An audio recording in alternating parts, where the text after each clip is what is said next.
Fala galera, beleza? Sejam bem-vindos aí a mais um vídeo do nosso canal. No vídeo de hoje eu vou trazer para vocês um fundo que eu acredito que dificilmente vocês conhecem. É um fundo que está extremamente fora do radar de, acredito, 99% dos investidores.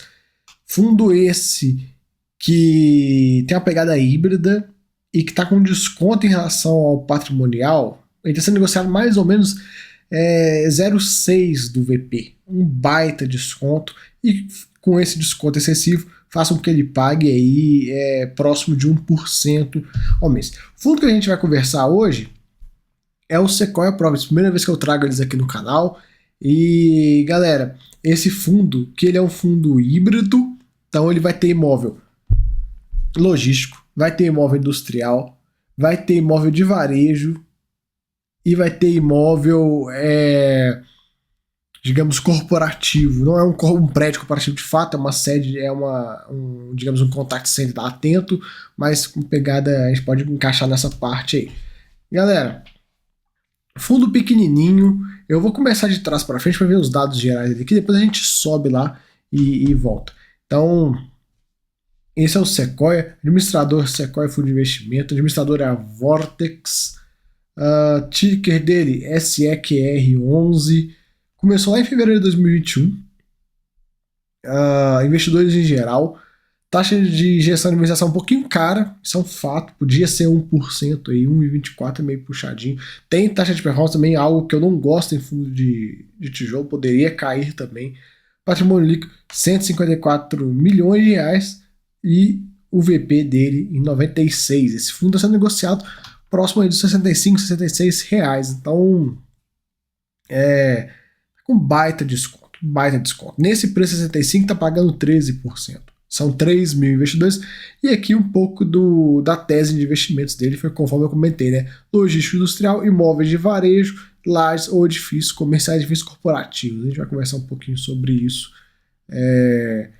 já. Galera, eu vou sair um pouquinho da ordem do relatório só para a gente apresentar um pouco os imóveis, porque eu acredito que vocês queiram ver os imóveis aí de cara. Depois a gente sobe e constrói o raciocínio. Para vocês entenderem, precisam cair meio de paraquedas. Então vamos lá.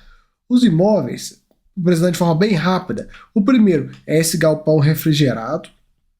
Lá em Jandira, lá em São Paulo, a gente vê aqui, pertinho da margem da Castelo Branco. Tem essa loja Habitat aqui também, que fica lá no Brooklyn, aqui onde ela fica localizada. Tem um imóvel lá em Madureira, no Rio de Janeiro, que é da Atento. São dois imóveis da Atento, um contrato típico, outro contrato atípico.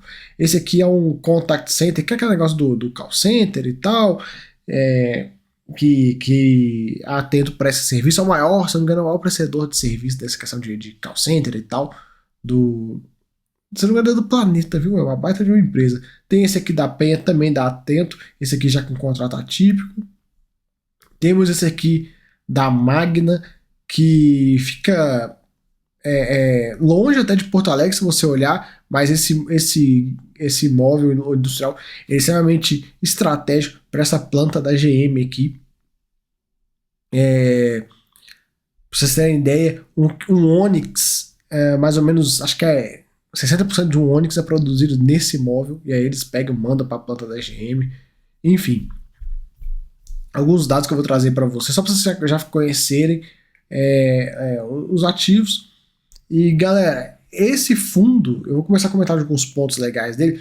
O ponto que eu acho mais legal é que todo mês a gestão faz uma live para conversar com os cotistas, pegar dúvidas e tal. Então todo mês eles vão fazer uma live de 15, 20 minutos para falar sobre o fundo. Live essa que se não me engano, eles costumam fazer 9 horas da manhã e tal, fica lá gravado, esse é o canal deles lá no YouTube. E acho bem legal essa pegada, pô. Os caras fazem live lá, você vai lá, manda sua pergunta, eles te respondem na hora. É bem interessante. O número de cotistas vem crescendo desde janeiro de 22 até julho. Dobrou o número de cotistas, crescimento bem interessante. O preço de mercado está extremamente baixo também, a liquidez ele melhorando. extremamente baixo. Se você pensar, eles fazem um gráfico do valor de mercado, o metro quadrado dos imóveis. Então, ele traz um ponto aqui que você comprando o Sequoia no preço atual, é como se você estivesse comprando esses imóveis do portfólio por uma média de R$ 2.500 no metro quadrado. Muito barato, muito barato. Ele até coloca, o fundo está sendo negociado em valores abaixo do custo de reposição. Vocês querem levar em consideração os contratos. Eu vou mostrar aqui para vocês esse gráfico. Então, o que ele está dizendo aqui? Você está comprando... Se você pegar hoje e falar assim, eu quero construir um imóvel igual esse da Magna lá, você não constrói por esse valor. Impossível, impossível. A gente vê aí, a gente tem o da Magna e tem o de Jandira. E lembrar que Jandira é um galpão refrigerado. E extremamente barato. O preço do metro quadrado, assim, de graça, de fato, de graça. Pra vocês terem ideia, o da Magna aqui, ó, R$ 1.500 o metro quadrado, você não constrói uma casa com esse valor. Você fala assim, eu quero construir uma casa pra mim. Não sai mais barato que R$ 1.500, vai sair uns R$ 1.700 o metro quadrado, um padrão construtivo, assim, decente. Então, pra vocês terem ideia, o valor que tá totalmente fora da realidade aí.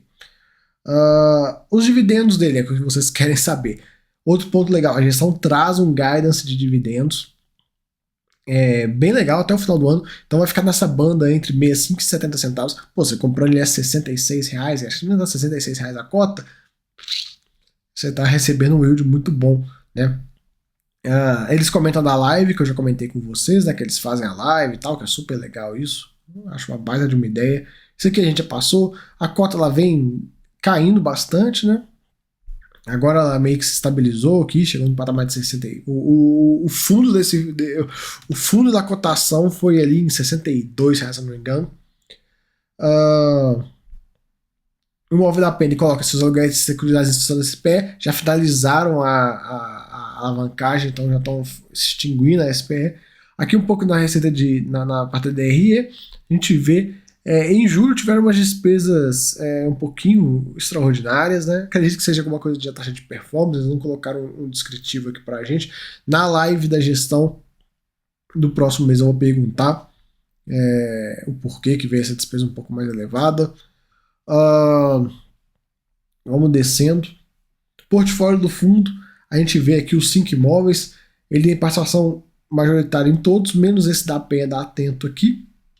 A gente consegue ver. Ele é bem divididinho entre os imóveis. Lembrar, galera, esse é um fundo de 150 milhões. Então, para um fundo desse tamanho, tá muito dividido. Tem muito fundo de 150 milhões aí que tem um imóvel, 2 imóveis. Esse aqui não, ele já tem um gráficozinho bem ajeitadinho. Fico pensando nesse fundo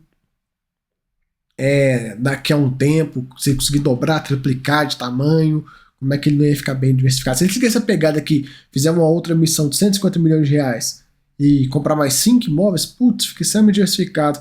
Uma pegada bem híbrida desse fundo. Um pouco da receita por ativo, olha só como é que é bem dividido o gráfico. Mesmo reajuste, agora no segundo semestre, semestre a gente não tem muita coisa. A gente tem aqui em setembro um pouquinho, em dezembro, mas é isso aí, o reajuste que a gente pode ver aqui. Aqui um pouco da composição do patrimônio líquido, cada uma dos imóveis dele. O que tem de passivo aqui é pagamento de rendimento, então nem se preocupe, não tem alavancagem e tal. Bem legal isso. Aqui um pouco da diversificação por estados. São Paulo, Rio e Rio Grande do Sul. Os locatários. Tem uma concentração maior em Atento, afinal são 2 imóveis. Porém, um deles é contrato atípico. Então a gente vê aqui, 38% são contratos atípicos.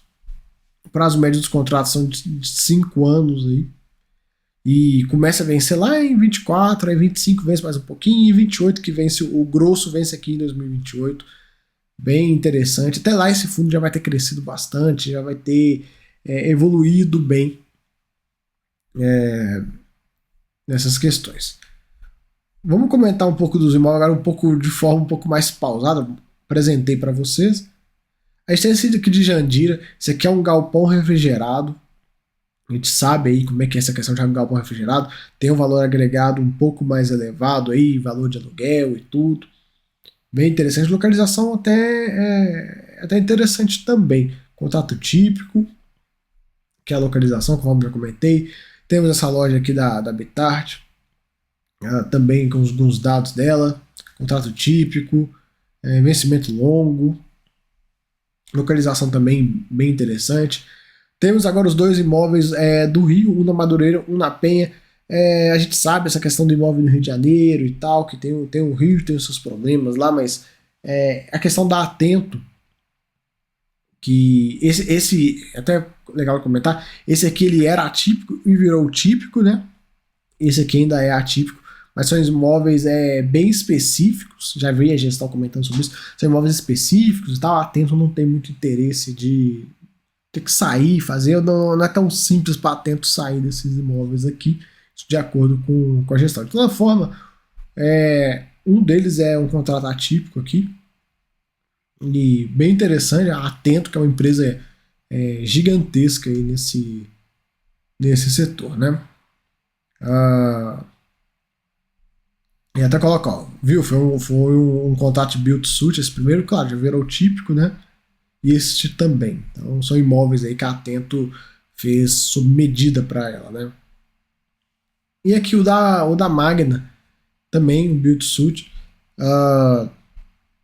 contrato atípico, e essa questão dessa planta industrial que é extremamente importante para GM. Claro, se vier um caso, não teórico aqui, GM saiu fora do Brasil e tal, igual aconteceu com a Ford, aí você pode dizer, putz, esse imóvel foi pro saco, né? Vocês não conseguirem fazer outra coisa, mas é um imóvel que foca bastante. Então quando você vê isso aqui, você fala, putz, mas tá longe do raio de 30, o raio de 60, o raio de não sei quantos quilômetros, mas o objetivo do imóvel é outro. Claro, isso torna o imóvel extremamente específico, mas também a empresa que está lá, a Magna, quando virar contrato típico, né, o grande problema, quando virar contrato típico, o que vai acontecer? Ela não vai sair, é uma planta extremamente específica para ela, e tem essa parceria com a GM. Claro, como eu falei, existe o risco aí da GM sair fora, não vamos mais ter fábrica no Rio Grande do Sul, vamos ter fábrica em outro lugar, enfim. Mas no geral, é uma pegada bem interessante. E galera, a gente chegou aqui no final do relatório aí do Sequoia.